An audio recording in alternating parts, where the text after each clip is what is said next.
Hello guys, good morning. So friends, ఇప్పుడు మనకు time వచ్చేసి అయితే 6 అయింది. సో 6కి అందరూ 6:30 కల్లా అందరూ మార్నింగ్ అయితే వచ్చేయమని చెప్పి సీనియర్స్ అన్న వాళ్ళని ఇంటిమేట్ చేశారు. సో ఆల్మోస్ట్ అందరూ 6:30 లోపల అయితే వచ్చేస్తారు.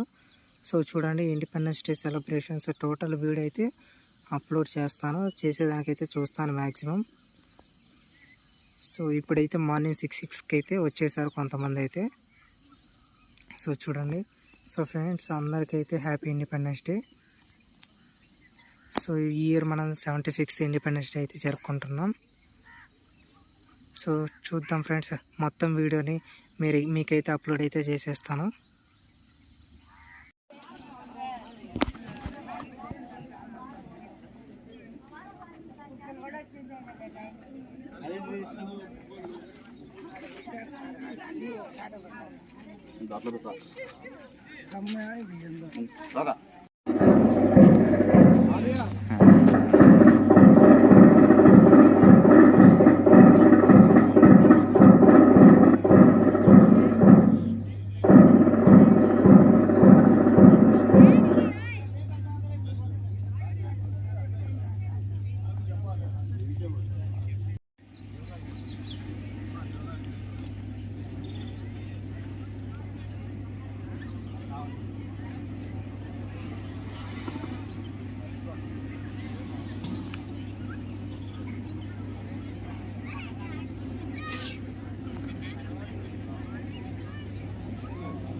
Now I request our volunteers, please escort our Honorable Chief Guest Chancellor Sir towards the flag point.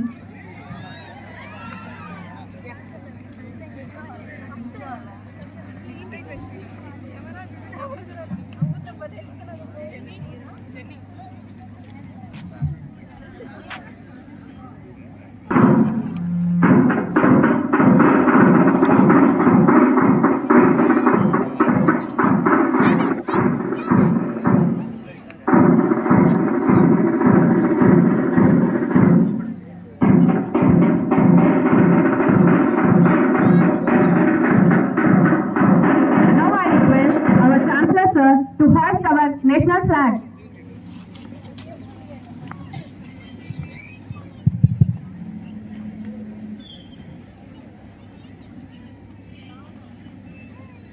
Flag salute. One and all, on behalf of Rajiv Gandhi University of Knowledge and Technology, I extend a warm welcome to you all for 76th Independence Day celebration. Every year on this auspicious occasion, we are celebrating Independence Day with lots of joy and happiness.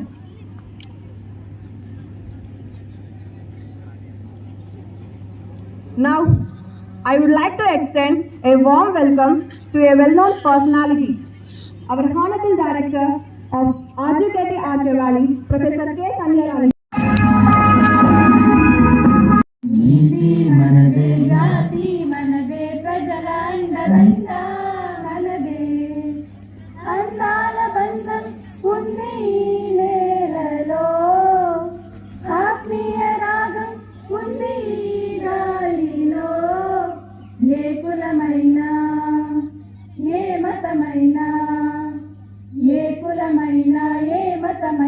భరత మాతకు ఒకటే లేరా, ఎన్ని వేదాలున్నా మాకెన్ని తేడాలున్నా దేశమంటే అంతా ఈ వేళ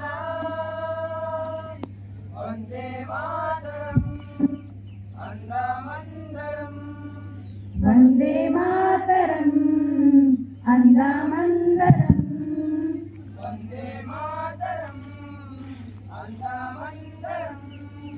వందే మాతరం అందామందరం దేశం మనదే తేజం మనదే ఎగురుతున్న జెండా మనదే నీతి మనదే జాతి మనదే ప్రజల అండదండ మనదే అందాల పంతం ఉంది ఈ నేలలో ఆత్మీయ రాగం ఉంది ఈ గాలిలో ఏ కులమైన ఏ మతమైన భరత మాతకొకటే రాజు ఎన్ని దేశాలున్నా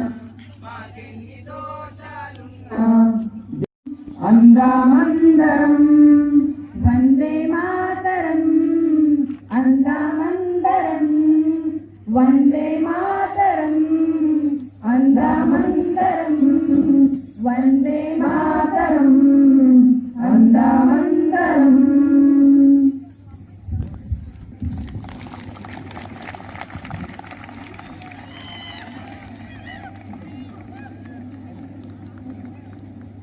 మన ఛాన్సలర్ ప్రొఫెసర్ కేసీ రెడ్డి గారికి, OSD chancellor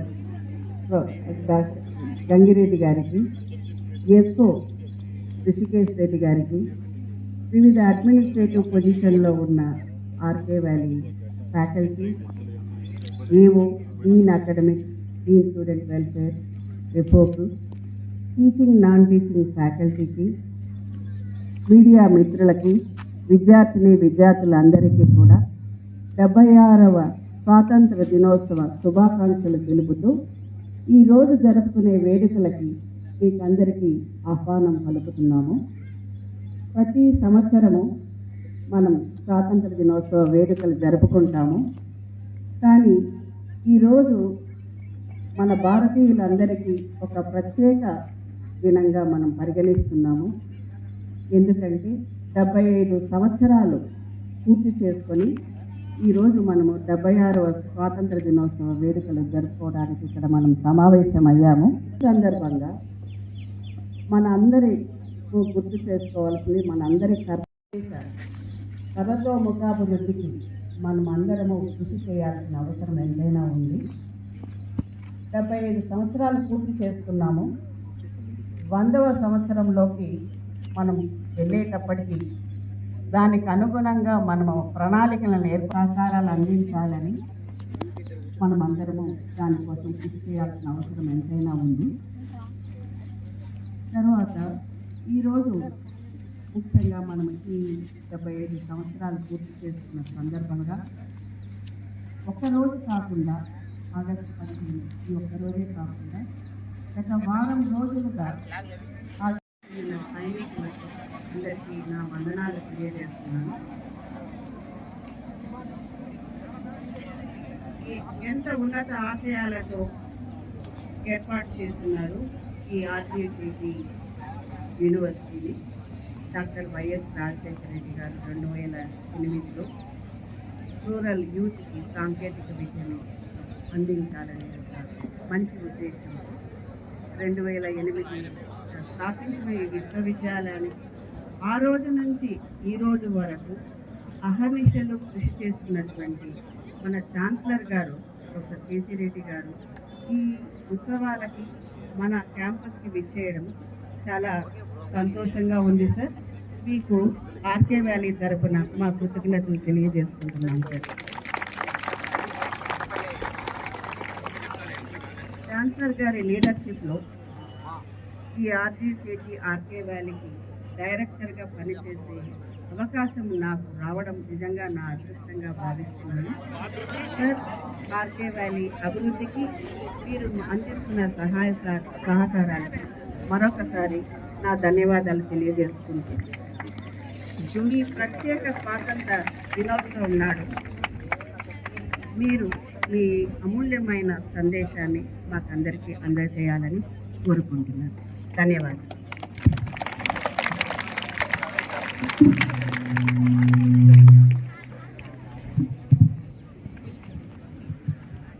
Thank you, ma'am. Thank you for your motivational words, ma'am. Now I would like to request our Chancellor, sir, to say a few words on this great occasion. Please, sir.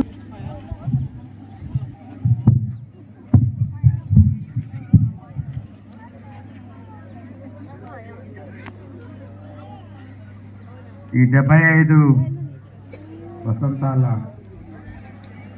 భారత స్వాతంత్ర దినోత్సవ ఉత్సవాలకి అధ్యక్షత వహించిన మన Rajiv Gandhi university RK campus director గారు ఆచార్య సంధ్యారాణి గారికి, వేదిక మీద ఉన్న మిత్రులందరికీ, నా ముందున్న మిగతా మిత్రులందరికీ, ముఖ్యంగా మన సంపద, మన లక్ష్యం కుర్చీలలోనూ నేల మీద కూర్చున్న మీ అందరికీ హృదయపూర్వకంగా స్వాగతం పలుకుతూ, ఇబ్బందులు ఉన్నాయి, ఇబ్బందులకు లోనైనందుకు క్షమించాలని రాజీవ్ గాంధీ యూనివర్సిటీ తరఫున నేను మిమ్మల్ని అందరినీ కోరుతున్నాను. పాత్రికేయులు, మిగతా నా సహచర ఉపాధ్యాయ మిత్రులకి అందరికీ స్వాగతం, సుస్వాగతం. భారతదేశం బహుశా మీరు చాలామంది ఆక్స్ఫర్డ్ ఇంగ్లీష్ డిక్షనరీ చూసి పెట్టుకోవాలి. ఇండియా అనే వర్డ్ ఎలా కాయిన్ అయింది ఎవరికైనా తెలుసా?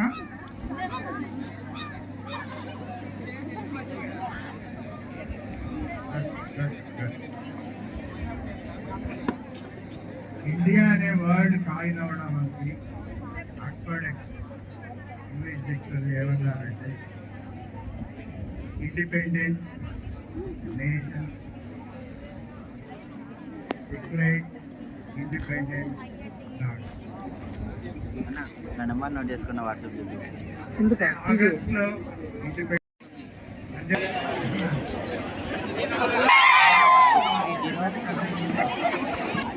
మన పూర్వీకులు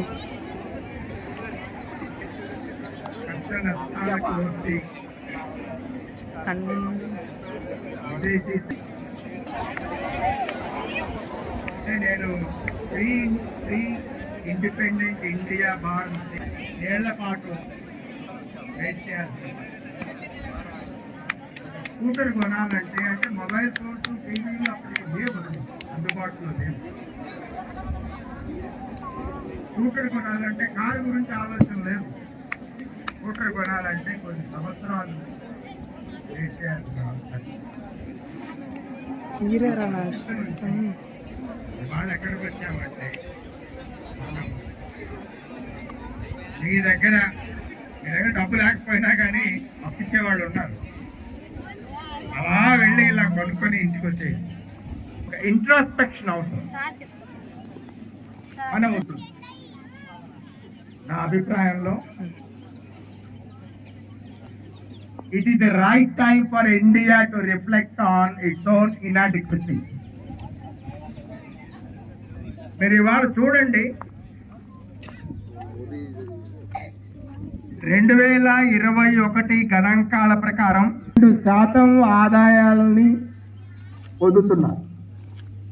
అంతేకాదు, ఆదాయాలను పొందడానికి అవసరమైన వనరులను చూసుకుంటే ఆ 1% వాళ్ళు 33% వనరులు వాళ్ళ కంట్రోల్లో ఉన్నారు.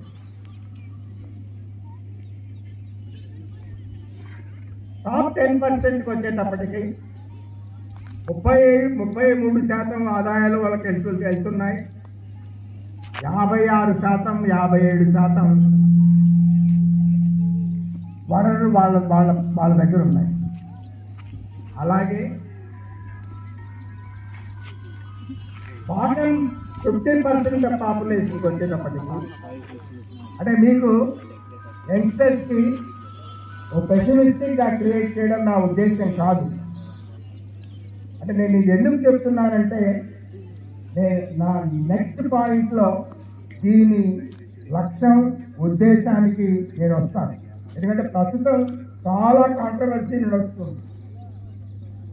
సుప్రీంకోర్టు దగ్గర నుంచి ప్రైమ్ మినిస్టర్ వరకు ముఖ్యమంత్రుల వరకు అందరూ మాట్లాడుతున్న అంశం. మీరందరూ పేపర్లో చదువుతుంటారు, టీవీ డిబేట్స్లో వింటుంటారు. విడిపోయి ఇది ఏమిటి, ఏం జరుగుతుందనే సందేహం మీ కరెక్ట్ మాను. అందుకే నేను మాట్లాడుతున్నాను. 50% వచ్చేటప్పటికి వాళ్ళ ఆదాయ పరిమితులు కేవలం 13%తో పరిమితమైంది. అంటే 50% మంది 13% వనరుల మీద ఆధారపడి జీవిస్తున్నారు. అంతేకాదు వ్యవసాయ రంగం చూసుకుంటే మనకు 50-51లో 65% ఆదాయం వ్యవసాయ రంగం మీద నుంచి వచ్చింది. ఇవాళ ఆదాయం 15%కి పడిపోయింది. వ్యవసాయ రంగం మీద ఆధారపడుతున్న వాళ్ళు ఆ రోజుల్లో 85% ఉంటే ఇవాళ 65%కి తగ్గింది.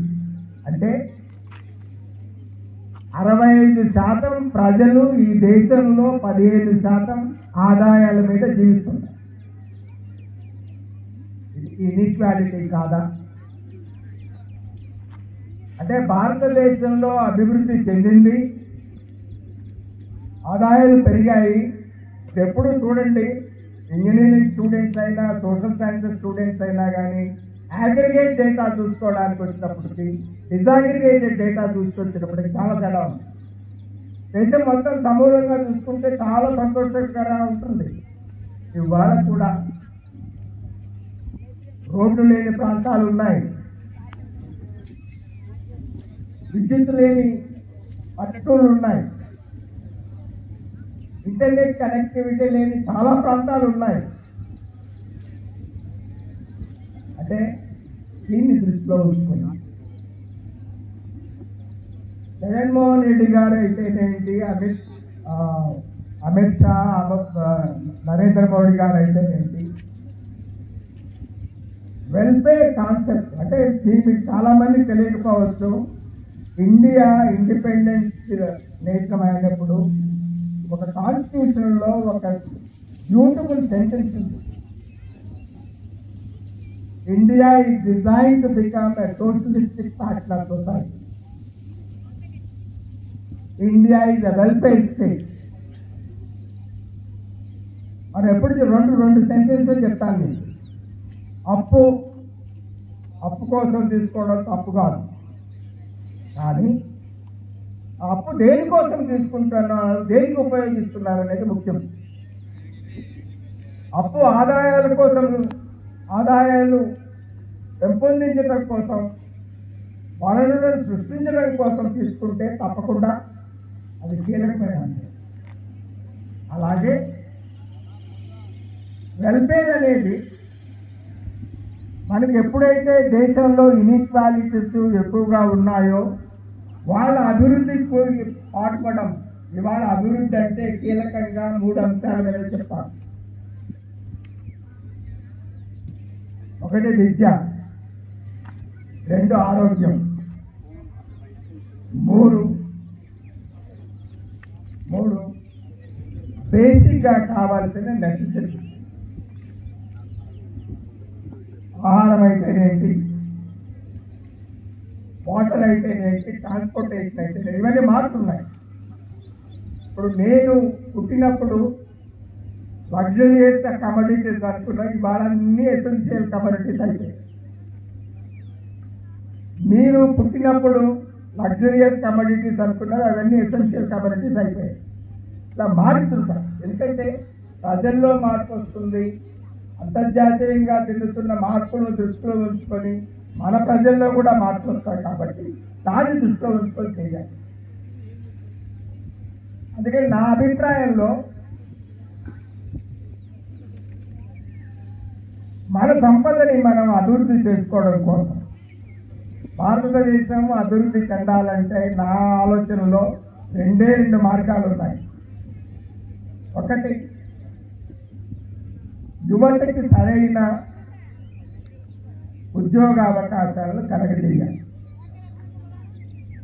సరైన ఉద్యోగ అవకాశాలు అంటే ఏమిటంటే వాళ్ళ నాలెడ్జ్, వాళ్ళ ఎబిలిటీస్. మన వాళ్ళు ఇంజనీరింగ్ చదువుతున్నారు. ఇంజనీరింగ్ చదివి విలేజ్ సెక్రటేరియట్లో నేను ఎవరిని కించపరచడం లేదు, జాబ్ డిగ్నిటీ ఉంది. దాన్ని ఏమంటామంటే మనం అండర్ ఎంప్లాయ్మెంట్ అంటాం. అంటే వాళ్ళ ఎబిలిటీని బట్టి, వాళ్ళ క్వాలిఫికేషన్ బట్టి వాళ్ళకు అవసరమైన ఉద్యోగాన్ని మనం కలుగుతున్నాం అనేది విజయనందు చేయాలి. ఎందుకు చెప్తున్నానంటే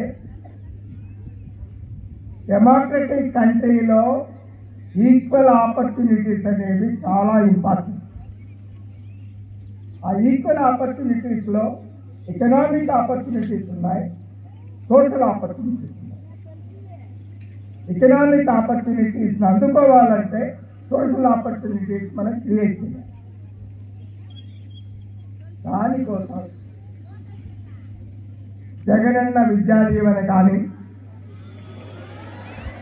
జగనన్న వసతి దీవెన కానీ, నాడు నేడు కానీ, లేకపోతే ఆరోగ్యశ్రీ కానీ, ఇవన్నీ ఇందులో భాగాలు.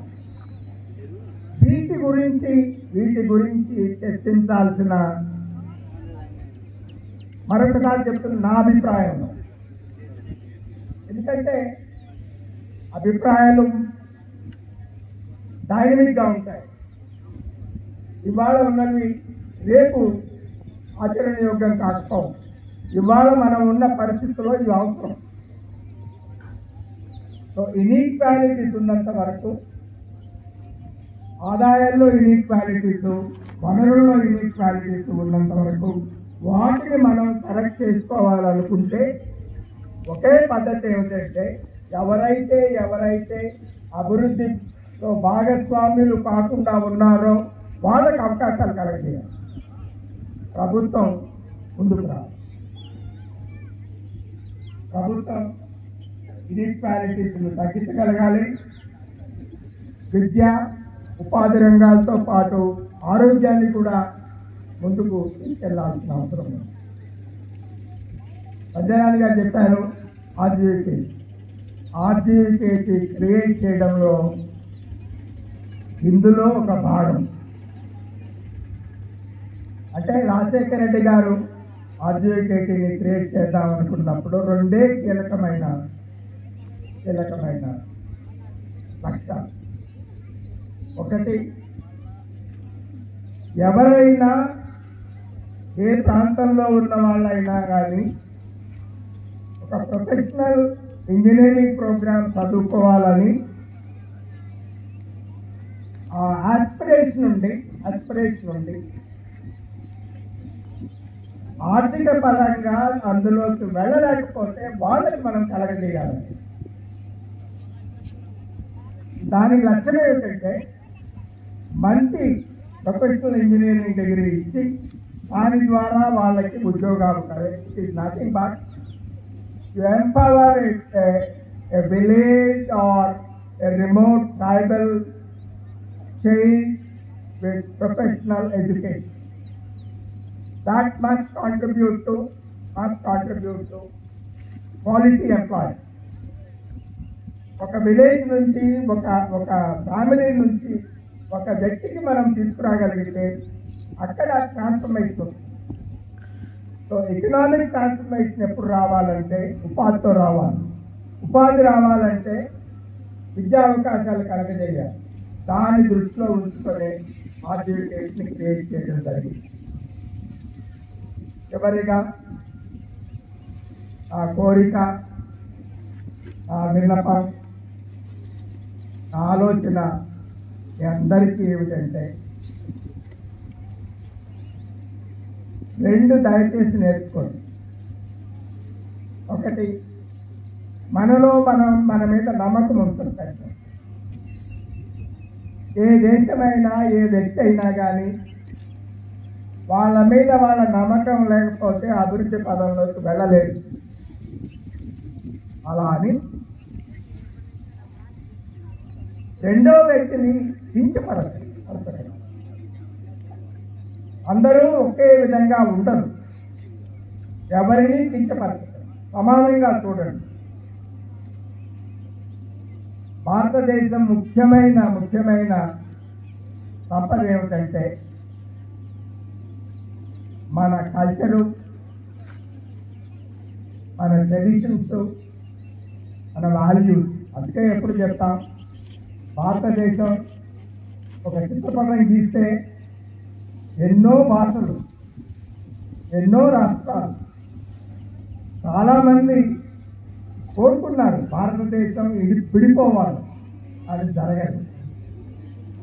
రష్యా విడిపోయింది కానీ, ఇంగ్లాండ్ యునైటెడ్ కింగ్డమ్ విడిపోయింది కానీ మన దేశం విడిపోలేదు. జర్మనీ యునైట్ అయింది, విడిపోయింది.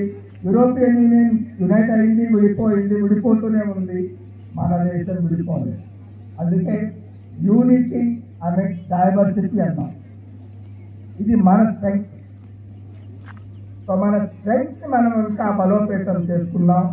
అలాగే మీరు మీ స్ట్రెంగ్త్ని మీరు బలోపేతం చేసుకోండి. ఎదుటి వారికి అంతో ఇంతో చేదోడుగా నిలబడండి. ద్వేషించకండి.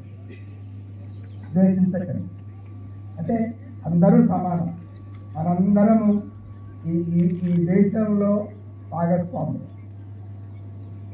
ఈ 75 సంవత్సరాల పండుగకి అందరికీ హృదయపూర్వకంగా అభినందనలు తెలుపుకుంటూ ఇంత చక్కటి సమావేశాన్ని ఏర్పాటు చేసిన డైరెక్టర్ గారికి, మీ అందరికీ హృదయపూర్వకంగా నమస్కరిస్తూ సెలవు తీసుకుంటున్నాను. జై హింద్.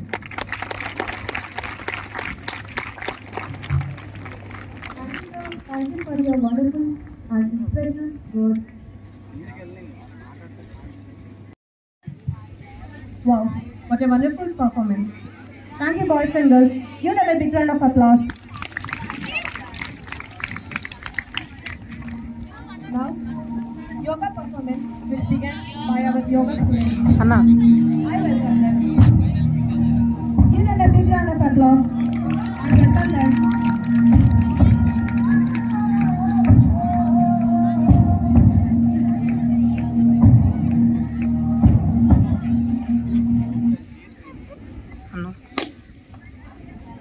అన్నా వీడియో తీస్తావా అన్న? యోగా పర్ఫార్మెన్స్.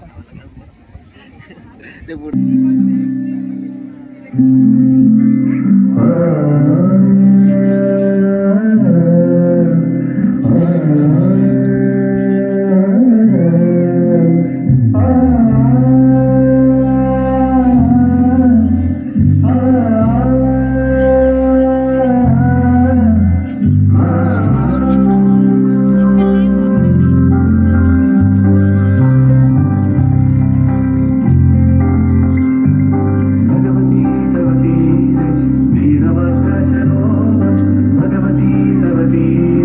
Virabhadrasha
तरह को तू छुए, जीवन से उसको सींच दे। लेके आया है कोई बस पास तुझको सौंप ले। तेरी धूम बहती चले सबको लगा के बने, आदम का तुझे ही डूब दे जाना।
Wow, for their efforts.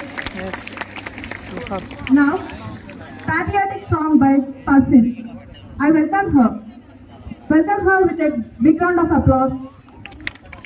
I welcome Pasin.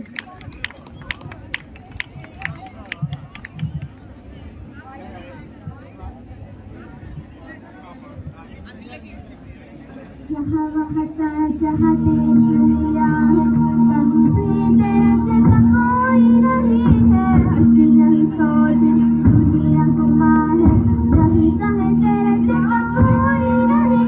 एक आया जहाँ भी बस तेरी याद थी, जो मेरे साथ थी। मुझको तड़पाती रुलाती, सबसे प्यारी तेरी सूरत। प्यार है बस तेरा, प्यार ही माँ तुझे सलाम, माँ तुझे सलाम, अम्मा तुझे सलाम। वंदे मातरम, वंदे मातरम,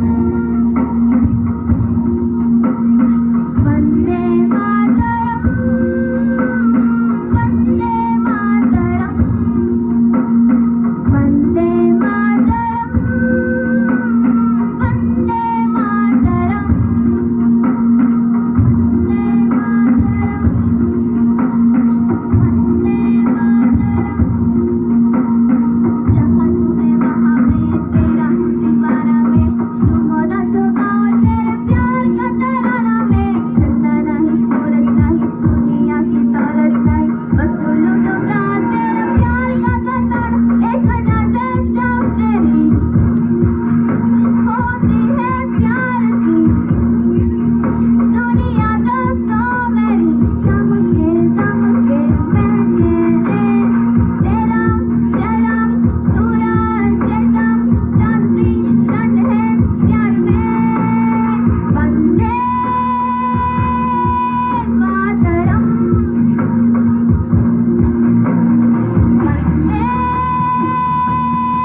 ఫాస్ట్ పరిగెత్తు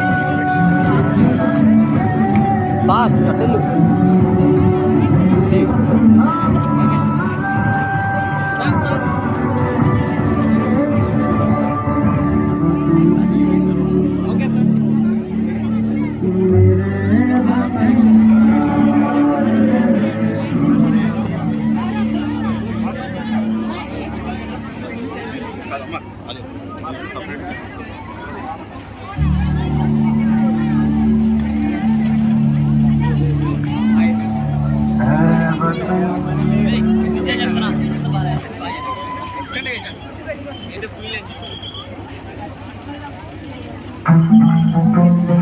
స్పెషల్ ఫోన్ ఎక్కడ